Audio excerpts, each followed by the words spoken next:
Very good morning, children. Children, in our last lecture, we had started with lesson number 11, that is our home and our environment. Okay. Now, children, let us first revise what we did earlier and then we will continue with the further chapter. Okay. Children, in our initial part of the chapter,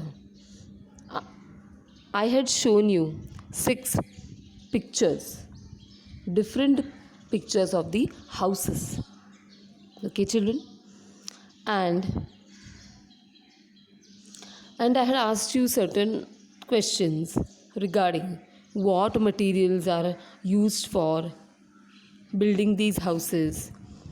Then you had to compare about any two types of the houses and you have to note down the difference. Then what are the different things in a house that gives us protection from sun, wind, rain, etc. Okay. Then I had also asked about which of those houses is the safest. Okay. Then even I had asked about what are the different houses that are seen in the cities and those which are seen in our rural areas. Okay. Then even I had asked about environment, climate there, and which kind of houses suits the best in that climate. Okay. Children, we saw different types of houses in the pictures, right?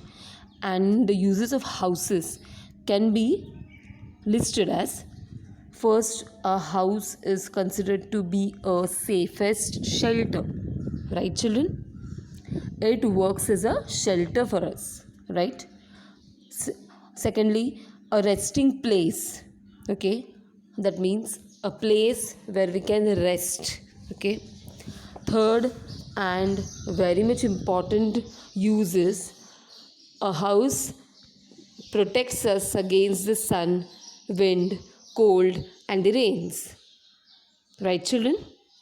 Next, protection from wild animals. Okay. Next, keeping ourselves safe from anti-social elements.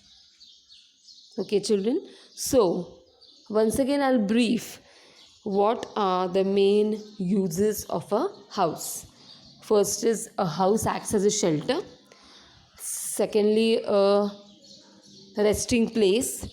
Third, a house protects against the sun, wind, cold, and the rains. Next, protection from wild animals.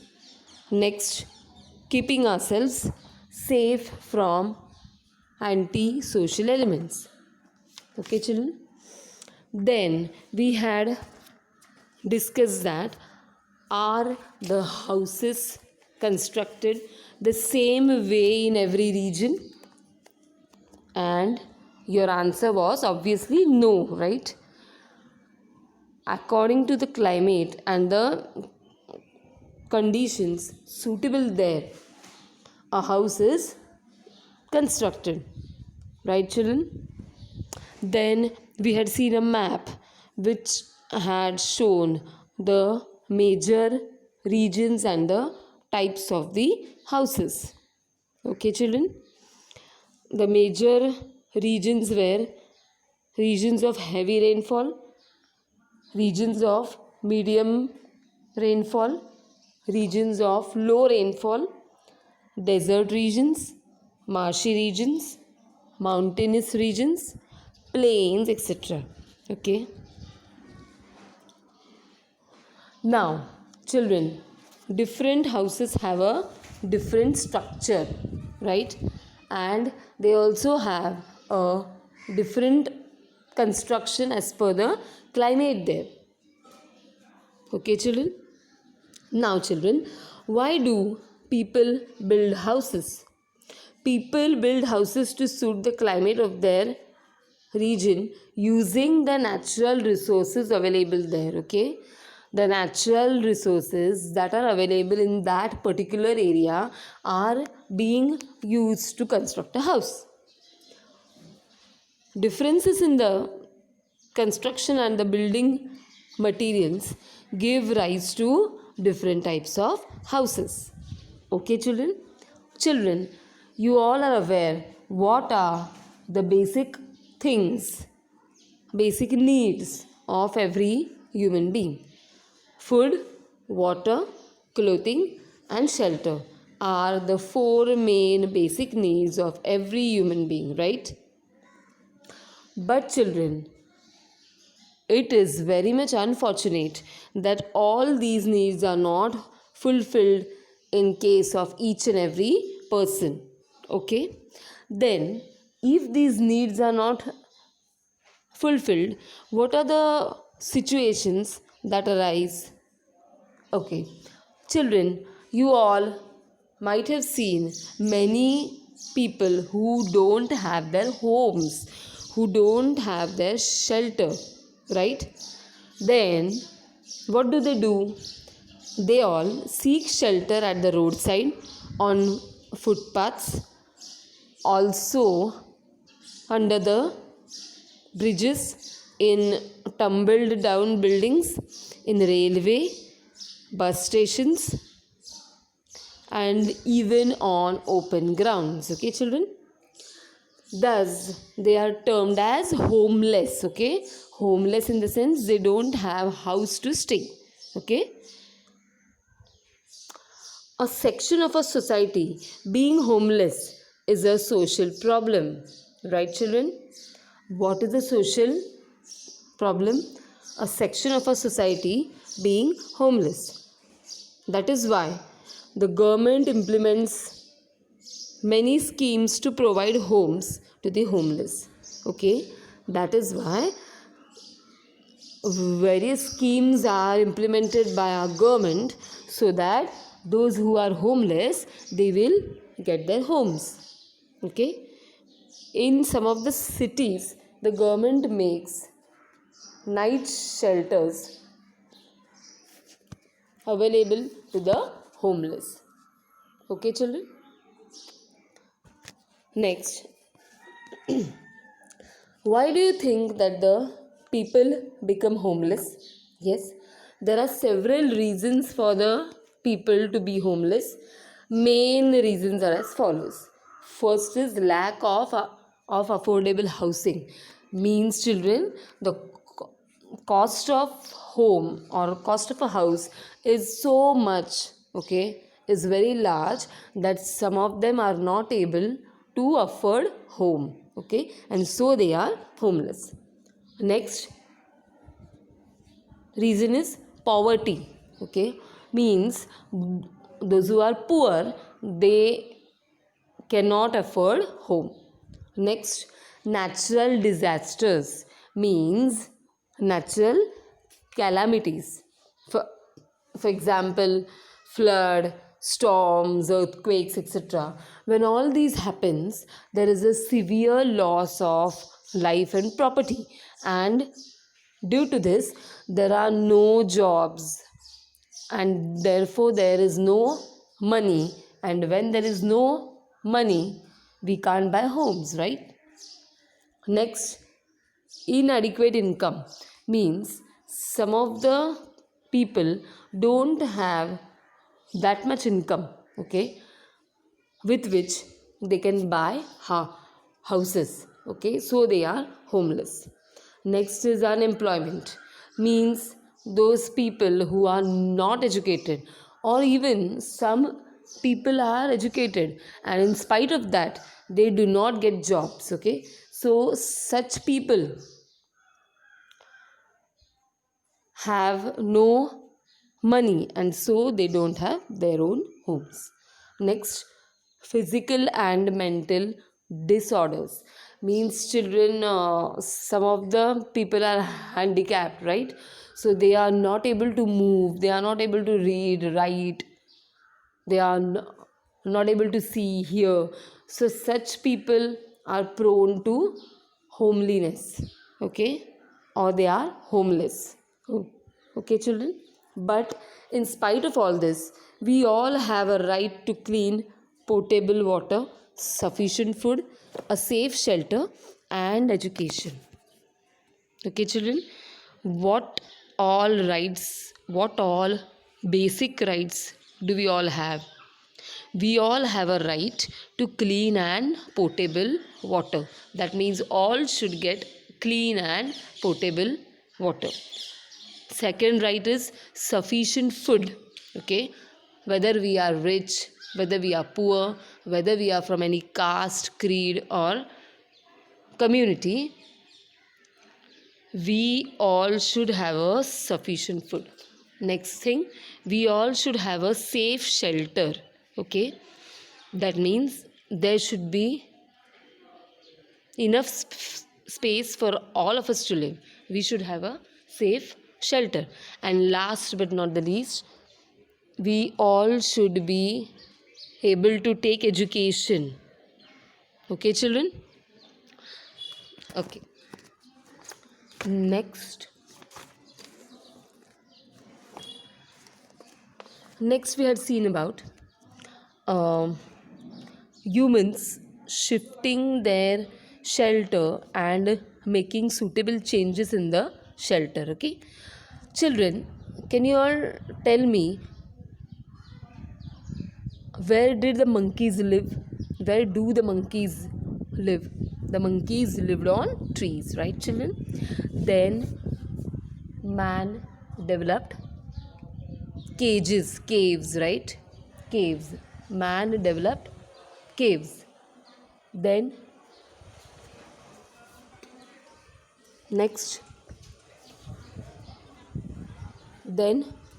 cages were developed. Then tents were there. Then we build houses, bungalows, buildings, right? So as time passed, humans went on making suitable changes in their shelter.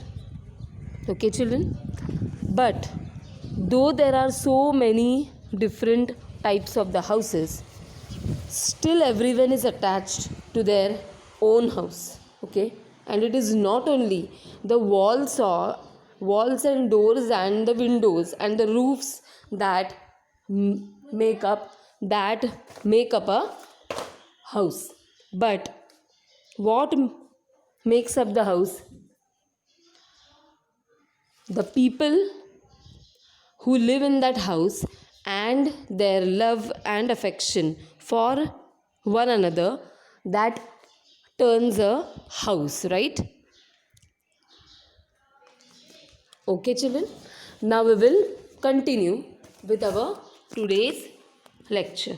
Okay, children, you all can see here some of the pictures, right? What do these pictures indicate? These pictures indicate various kinds of environmental pollution. Okay, the first picture is of a launch extracting sand.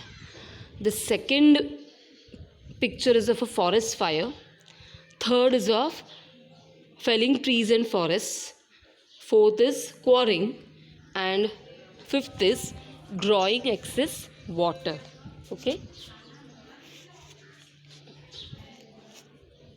Now, children, all these are the different kinds of environmental pollution that is affecting us, right, children? Okay. Now, the population of the world is increasing all the time. Agreed, children? Yes. That is why houses are being built in large numbers. Right, children? Since the population is growing, we need space for houses, and so many kinds of houses are being built. Natural resources have to be used in very great quantities to build these houses. They are obtained using the methods listed below.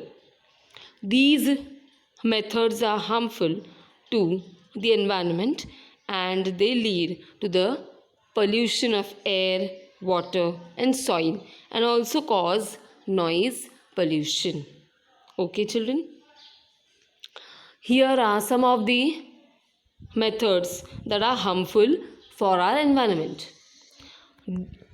Digging up hills for quarrying, then extracting sand from seashores and riverbeds, extracting stone and earth from the ground, drawing out excessive amounts of water, felling trees to clear land, filling up ponds, lakes, streams, rivers, creeks, and low lying areas to reclaim land.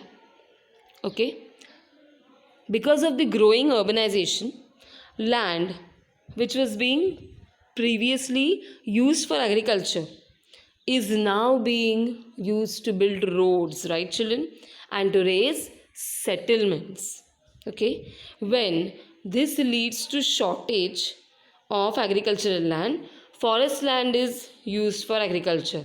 Okay, and so trees are felled in great numbers and forests are also reduced. And since these forests are reduced, we are not getting enough of oxygen, which is harmful for our health. Right, children?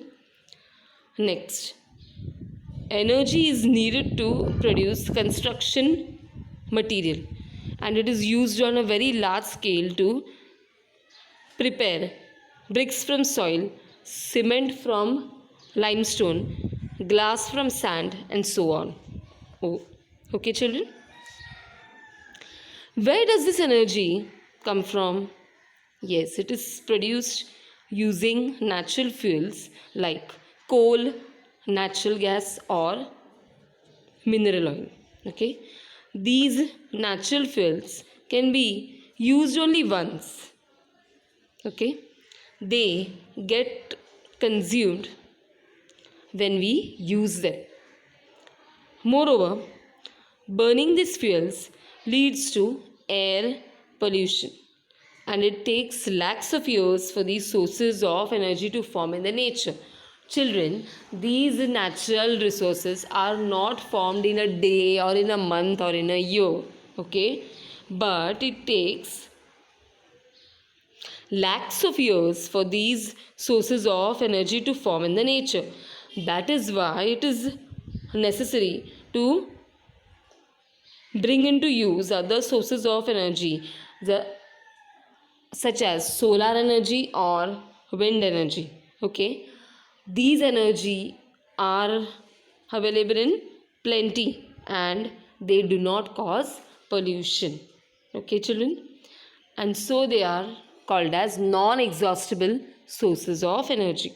Okay, children, as we all know that all the living things need a shelter, right, children? Like our humans, some other living things also build shelters using various materials in their environment. But we saw that their shelters are eco-friendly and temporary. Okay, we should also be able to make permanent houses that are temporary. Okay, children? Next, children, what are some characteristics of eco-friendly houses? First, minimum consumption of natural resources. Okay, natural resources should be used minimally. Okay, use of non-exhaustible sources of energy such as biogas, wind energy, and solar energy. Okay, children? Next, recycling of water. Next, recycling of garbage. Next, avoiding artificial materials and artificial colors. And next, provision for natural light and ventilation in the house. Okay, these are some of the characteristics of eco-friendly houses. Children, are you all seeing an image below? This image is of is of underwater shelters. Okay, what is that? We'll see. Water tourism has now become an important occupation. Okay, this is called as water tourism. Okay, in some places there are underwater shelters for tourists. Okay, from these shelters we all get a direct view of the seabed and an amazing marine life. Okay, marine life means the life that is under water. Okay, children, such shelters are observed in the coastal regions of Europe and North America. Okay, children. Next, did you know that the city of Mumbai comprises 7 islands? Okay, there are 7 islands are there in the city of Mumbai. Okay, the portions of water bodies between them were filled with stone and earth to create land. Later, settlements, roads, and industries were developed on this land. Because this reclaimed land is in a low lying area, it easily gets waterlogged and there is a heavy downpour. Okay, children, with this we have finished lesson number 11. Okay, thank you.